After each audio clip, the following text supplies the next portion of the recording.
So guys welcome to weekly report second. आज हम लोग अपने दो बेसिक सबसे इम्पॉर्टेंट हॉट टॉपिक्स डिस्कस करने वाले हैं अपने इस लास्ट वीक के। तो देखिए, सबसे पहला टॉपिक तो बहुत ही कॉमन टॉपिक है जो हम देख ही रहे हैं आजकल के अपने न्यूज़ चैनल्स पर, और वो है इंडो चाइना डिस्प्यूट। इंडिया और चाइना के बीच में डिस्प्यूट किस चीज़ को लेकर के है, ये जो लड़ाई झगड़ा है वो किस चीज़ को लेकर के। और दूसरा, हम लोग आज थोड़ा बहुत डिस्कशन करेंगे गुरु पूर्णिमा को लेकर के, जो आज का सबसे स्पेशल डे है हमारा, आज 5 जुलाई को। देखिए, सबसे पहले अगर इंडो चाइना के बीच के डिस्प्यूट की बात करी जाए तो वो डिस्प्यूट बेसिकली एक रोड को लेकर के है, जिसको हम लोग बोलते हैं डावुक श्योक दौलत बेग ओल्डी रोड। देखिए, ये रोड जो है ये हमारी लद्दाख से होती हुई सियाचिन ग्लेशियर तक जाती है।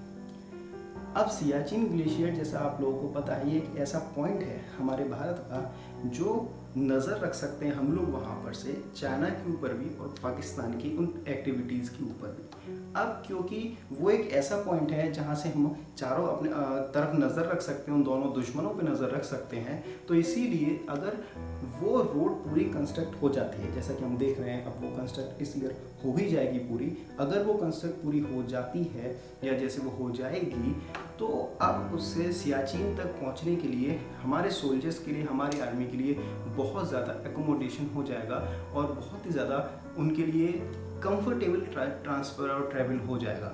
और यही चीज़ चाइनीज़ लोग और पाकिस्तानी लोग वो नहीं चाहते, क्योंकि अगर हम लोग आसानी से सियाचिन तक पहुंच सकेंगे सो इट मीन्स हमारा नंबर वहाँ पे ज़्यादा हो जाएगा और उन लोगों को प्रॉब्लम होने लग जाएगी इस चीज़ से। इसके साथ ही साथ ये जो हमारी ये जो रोड गई है दौलत बेग ओल्डी रोड, ये सीधे LAC के पैरेलल जाती है। LAC means line of actual control. Actually बात ऐसी थी, मैं अगर थोड़ा और आपको डिटेल में समझाऊं तो, कि 1962 की जो हमारी वॉर हुई, इंडो चाइना वॉर, उस वॉर में चाइना का मानना ऐसा है कि उसने इंडिया का ऊपर कश्मीर का, जम्मू एंड कश्मीर का उस पार्ट को उसने कंट्रोल कवर कर लिया था और उस पार्ट के अंदर तक आ चुका था। जैसा कि हम लोग देख सकते हैं, आप स्क्रीन पर मैप में देख सकते हैं कि वहाँ पर मैप में आपको नज़र आ रहा है, मैंने एक मार्क कर रखी है उस पर लाइन, जिसको उन्होंने नाम दिया है LAC का। तो चाइनीज़ आर्मी का, चाइनीज़ गवर्नमेंट का ये मानना है कि उस पीरियड में वो लोग इंडिया के इतने अंदर तक आ चुके थे और अंदर तक आने पर ये जो LAC की लाइन है, इस लाइन तक वो अपना कंट्रोल कर चुके थे। अब ये जो LAC की लाइन है, इस लाइन तक वो पूरा का पूरा ऑक्यूपाइड, लेकिन वो इलीगली है, पूरा इलीगल नहीं है, इसके ऊपर कुछ भी इलीगली उन्होंने अप्लाई कर रखा है। और जो LAC है वो एक बॉर्डर लाइन की तरह बिहेव करता है उस पार्ट से, चाइना के उस पार्ट से और इंडिया के कंट्री से। सो LAC के बिल्कुल पैरेलल ये रोड जाती है, दौलत बेग ओल्डी रोड। अब ये रोड सीधे सियाचिन को कनेक्ट करती है, इसीलिए अब क्योंकि वो रोड पूरी कंस्ट्रक्ट अगर हो जाती है सो वो बिल्कुल नज़दीक है उस LAC के। इसीलिए चाइनीज़ आर्मी को इतनी प्रॉब्लम हो रही है इन दोनों जगहों पर कि अगर हम लोग इस रोड को कंस्ट्रक्ट कर लेंगे तो सियाचिन हमारे बिल्कुल पास हो जाएगा। और दूसरी चीज़ इसमें ये भी है, एक तरफ जो चाइना ने पार्ट कंट्रोल कर रखा है, यानी कि जो चाइना ने LAC के पहले वाला जो पार्ट, उसको उन्होंने नाम दिया, जैसा हम लोग भी उसको बोलते हैं अक्साई चीन का। और दूसरी तरफ हम लोग देखते हैं जो पाकिस्तान की एक वैली थी जो उन्होंने गिफ्ट कर दी, यूं ही आपको तो पता ही है उनका सारा, उन्होंने गिफ्ट कर दी थी और उस वैली का नाम है सेक्सगम वैली। सो अब वो वैली जो पाकिस्तान की है और दूसरी तरफ अक्साई चीन, उनके बीच में लाई करता है सियाचिन। इसीलिए सियाचिन हमारे लिए ज़रूरी है क्योंकि हम दोनों जगह पे नज़र रख सकते हैं। सो अभी हाल ही में क्या हुआ, ये जो आप देख रहे हैं न्यूज़ चैनल पर, ये वॉर वगैरह, जो इसका जो अभी वॉर छिड़ने का जो टाइम आ गया है, या फिर आप बोल सकते हैं कि ये जो डिस्प्यूट इतना ज़्यादा है। सो इस जगह पर बात दरअसल ऐसी हुई, आप मैप में देखिए, एक वहीं नीचे की तरफ एक पॉइंट है जिसको बोलते हैं पेंगोंग जू लेक। देखिए, मैं उसमें मार्क कर रखा है। सो इस लेक पर जितनी भी चाइनीज़ आर्मी है उन्होंने अपने बंदे उस जगह पर लाने शुरू कर दिए, उन्होंने वहाँ पर अपने टेंट्स बनाने शुरू कर दिए।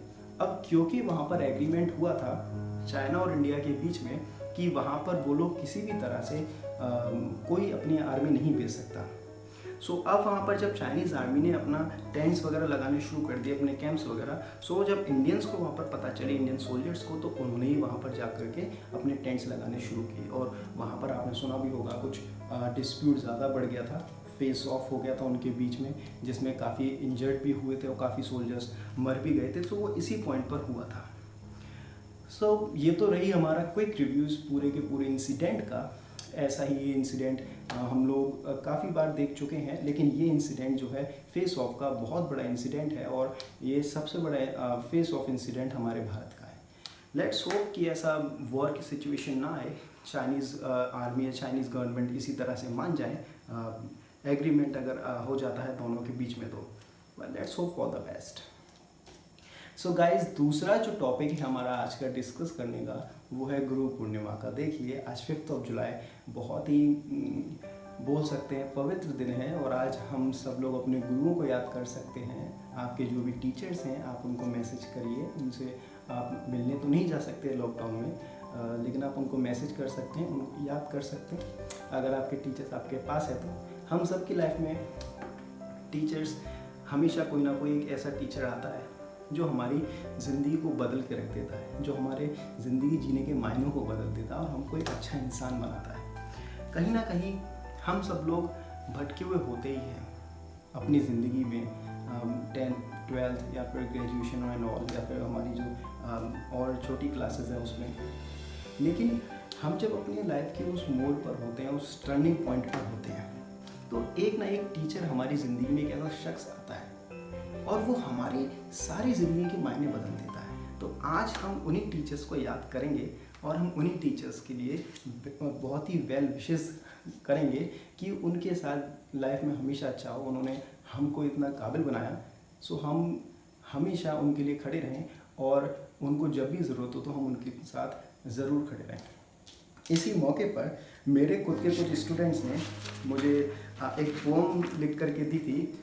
मैं आज उस पोम को आपके लिए पढ़ के सुनाना चाहता हूँ। देखिएगा, गुरु वही जो जीना सिखा दे, आपकी आप से पहचान करा दे, तराश दे हीरे की तरह तुमको, दुनिया के रास्ते पे चलना सिखा दे, हमेशा दिखाए सच्चा मार्ग वो तुम्हें, तुम्हें एक अच्छा इंसान बना दे, मुश्किलों से लड़कर आगे बढ़ जाओ तुम्हें वो इतना समझदार बना दे, बताए वो तुम्हें जीत जाना ही सब कुछ नहीं, हार कर जीत जाने का हुनर सिखा दे, आपकी आपसे पहचान करा दे। गुरु का महत्व कभी होगा ना कम, भला कर ले कितनी उन्नति तरक्की हम, वैसे तो है इंटरनेट पे हर एक ज्ञान, पर अच्छे बुरे का नहीं है उसे पहचान, नहीं है शब्द कैसे करूँ धन्यवाद, बस चाहिए हर पल आपका आशीर्वाद, आपका आशीर्वाद। सो देख सकते हैं आप कितनी ब्यूटीफुल पोम है। One of my students wrote it for me, और मैं इसको बहुत चेरिश करके रखता हूँ इस पोम को, और हमेशा इस पोम को पढ़ता हूँ जब भी उन पुराने दिनों को याद करने का मौका मिलता है। सो देखिए, इट गोज़ पैरेलल। अगर अच्छे हम टीचर्स हैं तो अच्छे स्टूडेंट्स भी हमको मिलते हैं, और अगर हम अच्छे स्टूडेंट्स हैं तो अच्छे टीचर्स भी हमको मिलते हैं। सो एक बात तो हमें हमेशा लाइफ में याद रखनी है कि हम जैसे होते हैं हमें लोग भी बिल्कुल वैसे ही मिलते हैं। अगर हम अच्छे हैं तो हमें लोग भी अच्छे ही मिलेंगे, हमारे साथ हमेशा अच्छा होगा। सो इसीलिए हमें लाइफ में हमेशा पॉजिटिव ही रहना चाहिए, ऑप्टिमिस्टिक हमारी सोच होनी चाहिए, कभी नेगेटिव नहीं होना चाहिए। और अगर हम नेगेटिव हो भी रहे हैं तो ऐसे टीचर्स के हमको पास जाना चाहिए, और ऐसे टीचर्स अगर हमको मिल गए तो हमें उन्हें चेरिश करना चाहिए, हमें उनको हमेशा इज्जत के साथ उनसे पेश आना चाहिए और उनका ख्याल हमें रखना चाहिए। सो देखिए, ये तो रही गुरुओं की बात, उनके लिए तो हमारे पास जितना हम धन्यवाद बोले कम है। लेकिन एक तीसरा पॉइंट है जो मैं आप लोगों के लिए जो भी इस वीडियो को देख रहे हैं मैं बोलना चाहता हूँ। देखिए, जैसा मॉनसून आ चुका है, हमने लास्ट वीडियो में अपना डिस्कस किया था। सो मॉनसून में हम लोगों ने जितने पॉजिटिविटी थी, पॉजिटिव पॉइंट्स थे, हमने उनको देखा था। लेकिन एक पॉइंट की तरफ और ध्यान दे दीजिए। देखिए, अभी हाल ही में WHO के जो गाइडलाइंस आए हैं उनकी तरफ आपने अगर ध्यान नहीं दिया तो मैं आपको समझाता हूँ। देखिए, अब जो मॉनसून का जो पीरियड चल रहा है ये बहुत ही क्रूशियल पॉइंट है, बिकॉज इसमें टेम्परेचर डिक्रीज़ होगा। टेम्परेचर डिक्रीज़ अब जो होगा वो ग्रेजुअल नहीं है, वो धीरे से नहीं है, अचानक से टेम्परेचर डिक्रीज़ होगा बिकॉज सर्दियाँ हैं, हवाएं चलेंगी, मानसून की वजह से टेम्परेचर डिक्रीज़ होगा तब। सो अब ये सारे जो ज्योग्राफिकल फैक्टर्स हैं ये इसी चीज़ की तरफ इशारा कर रहे हैं कि कोरोना के केसेस अब बढ़ सकते हैं। ये जो सितंबर और अगस्त का उन्होंने जो टाइम बताया ये बहुत ही क्रूशियल पॉइंट है, और आप प्लीज़ इस समय जितने लॉकडाउन के रूल्स हैं ना उनको फॉलो करिए, जितना कम हो सके घरों से निकलिए।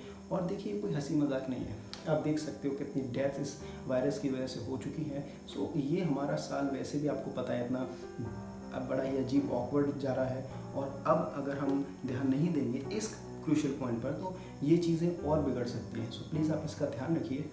और बस इसी के साथ मैं उम्मीद करूँगा कि आप सब लोग खुश रहें और आप सब लोग सेफ रहें, जहाँ भी है, जैसे भी है, जिस कंडीशन में भी है। देखिए जिन लोगों को नेक्स्ट वीडियो का इंतज़ार है मैं उनको बता दूं, नेक्स्ट वीडियो हम लोग वेडनेसडे या थर्सडे को रिलीज़ करने वाले हैं, और बहुत ही अच्छी वीडियो आने वाली है बिकॉज अब ये जो वीडियो है वो एक स्टोरी टेलिंग की वीडियो है। ये रियल लाइफ इंसिडेंट्स पर हम लोगों ने स्टोरीज़ बनाना शुरू कर दी हैं। और आपको ये और बता दूं मैं कि अब जो स्टोरी है वो लव स्टोरी है। सो आपको बहुत ही ज़्यादा मज़ा आने वाला है इस वीडियो में। तो अब हम इस वीडियो को यहीं पर विराम देते हैं। हम लोगों ने इंडो चाइना डिस्प्यूट पढ़ लिया, समझ लिया, WHO गाइडलाइंस हमने पढ़ ली, सबसे ज़रूरी हम लोगों ने अपने गुरुज़ के बारे में पढ़ा। देखिए गुरुज़ हमारी लाइफ का वो इम्पोर्टेंट पार्ट है जिनको हम हमेशा याद रख सकते हैं, हम उनको कभी भी भूल नहीं सकते। देखिए अगर आपके पास आपके गुरुज़ हैं, आपके टीचर्स हैं, तो जितना हो सके उनको इज़्ज़त दीजिए, जितना हो सके उनका ख्याल रखिए। बिकॉज अगर आपको ऐसा लगता है कि आपने उनके लिए ज़्यादा कर दिया तो ऐसा हो ही नहीं सकता। हम कभी भी अपने गुरुज़ को रीपे नहीं कर सकते। हमने जो भी काम किया है वो हमारे लिए, हम उसको कभी रीपे नहीं कर सकते, चाहे हम कुछ भी कर लें। बिकॉज हमारे गुरु ने हमारा तब साथ दिया जब कोई भी नहीं था। उन्होंने हमको एक बेहतर इंसान बनाया, हमें एक बेहतर दुनिया में पहुंचाया, और हमें एक बेहतर हमारा फ्यूचर उन्होंने दिया। तो यही तो सबसे ज़रूरी है। भले हमारे पास कुछ होना हो, but we should be good man. बस यही।